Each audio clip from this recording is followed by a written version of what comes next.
पाकिस्तानियों आपकी एक गलत फहमी दूर कर दूं। बहुत सारे पाकिस्तानियों को लगता है कि इमाम मेहदी आएंगे तो हम उन्हें पहचान पाएंगे, दज्जाल आएगा तो हम उसे पहचान पाएंगे। आज तुम्हारे इर्द गिर्द जब मस्जिदों में अजान हो रही होती है ना, हैया अलल फलाह, यानी कि अल्लाह की तरफ लौटाओ, जब आजकल तुम्हें बताया जाता है कि आखिरत है, हिसाब व किताब है, जन्नत और जहन्नम है, तुमने देखी नहीं सुनी हुई बातों पे लोग अक्सरियत ये बात करते हैं, तो इस बात पे यकीन रख कर तुम उस पर चलते हो, लेकिन दिल तुम्हारा यकीन नहीं करता। इसी तरह तुम्हारे इर्द गिर्द की अजानों को जिससे तुम इग्नोर करते हो, इसी तरह तुम्हारे इर्द गिर्द जैसे जुल्म होते हो उसको तुम इग्नोर करते हो, तुम्हें नहीं पता चलता कि ये हक पे है या नहीं है। इसी तरह जब इमाम मेहदी अलैहिस्सलाम आएंगे ना, जिनके ईमान कमजोर, उनको पता भी नहीं चलना।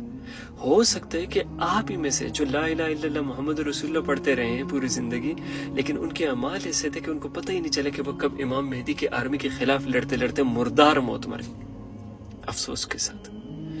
और इनमें से जो ईमान वाले होंगे ना, उनको दज्जाल का पता चलेगा कि ये दज्जाल है।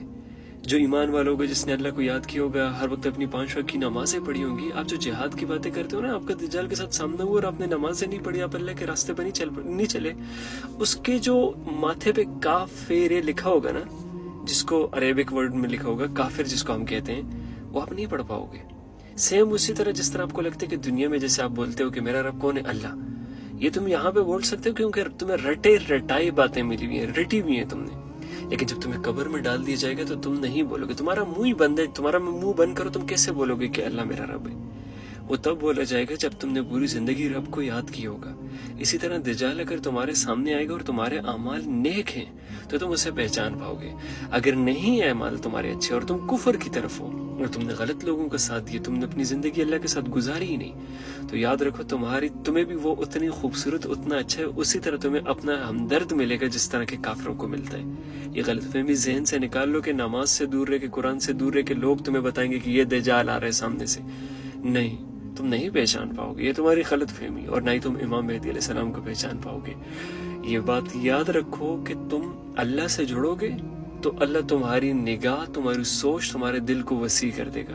अगर तुम अल्लाह से दूर हो तो अल्लाह की सारी जितनी भी अतात है उससे तुम दूर रहोगे।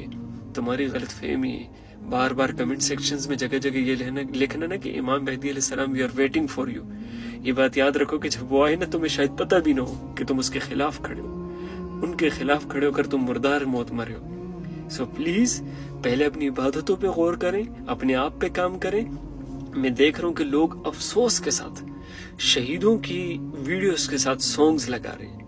आप खड़े होंगे इमाम मेहदी की आर्मी में, आपको तो पता ही नहीं कि शहीद का रुतबा क्या है। यार शहीद को तो एक साइड पे रखो, ला इलाहा इल्लल्लाह मुहम्मद रसूलुल्लाह पे एक शख्स दुनिया से चला गया, उसने ये कलमा पढ़ा हुआ था, और आप उसकी मैयत के साथ सॉन्ग्स लगा रहे हो, सैड सॉन्ग। आप ईमान की बातें कर रहे हो। इर्द गिर्द सारी मस्जिदों में अजानें और ये मस्जिदें खाली पड़ी है, आप निकल के बाहर प्रोटेस्ट करो। प्रोटेस्ट तो अच्छी बात है, लेकिन कम से कम मस्जिद में वो नमाज के टाइम वापस आके नमाज तो पढ़ो एटलीस्ट ने यार।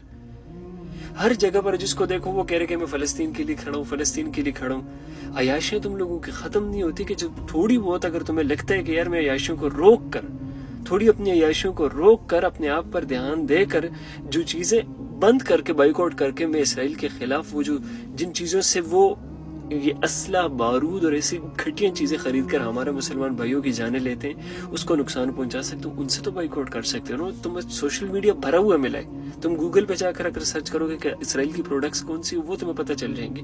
उनको तुम अवॉइड नहीं कर रहे, हय्या अलल फलाह को तुम नहीं सुन रहे, मस्जिदें तुम्हारी खाली है, इर्द गिर्द तुम्हारे मुसलमान जो तकलीफ में, उनको तुम पूछते नहीं हो। अपने दोस्तों को, अपने यारों को, अपने रिश्तेदारों को तुम गालियों से बुलाते हो, और तुम बात करते हो इमाम मेहदी की आर्मी में खड़े होने का।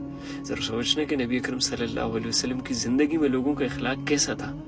अगर इखलाक तुम्हारा उसके -50% भी है ना, तो तुम्हें इम्प्रूव करने की बहुत जरूरत है। पहले उनके नक्शे कदम पर चलो, तभी जाके पहचान पाओगे। जैसे कि अरब में जब नबी अकरम सल्लल्लाहु अलैहि वसल्लम आए, उनको दीन की दर्स देते थे, उनमें कुछ लोगों के दिलों पर मोहर लग गया था। क्यों?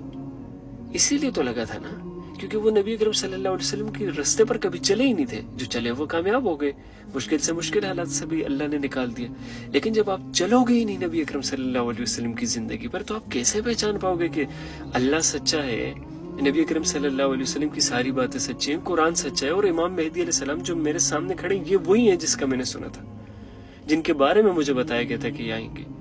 अपने ईमान को पहले, सबसे पहली जो चीज अपने ईमान को मजबूत करें, नमाज, कुरान मजीद और अल्लाह के साथ जुड़ जाएं, क्योंकि मौत लाजमी नहीं है कि आपको जंग में आए, मौत लाजमी नहीं कि आपके मुल्क में हमला हो, कहीं से भी मौत आ सकती है किसी भी हालत में।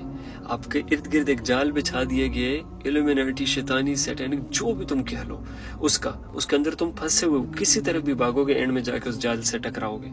सो अपनी जिंदगी को ऐसा बनाओ कि एटलीस्ट तुम्हारी अगर जिंदगी अच्छी नहीं है तो मौत तुम्हारी ईमान वाली होनी चाहिए, इंशाल्लाह।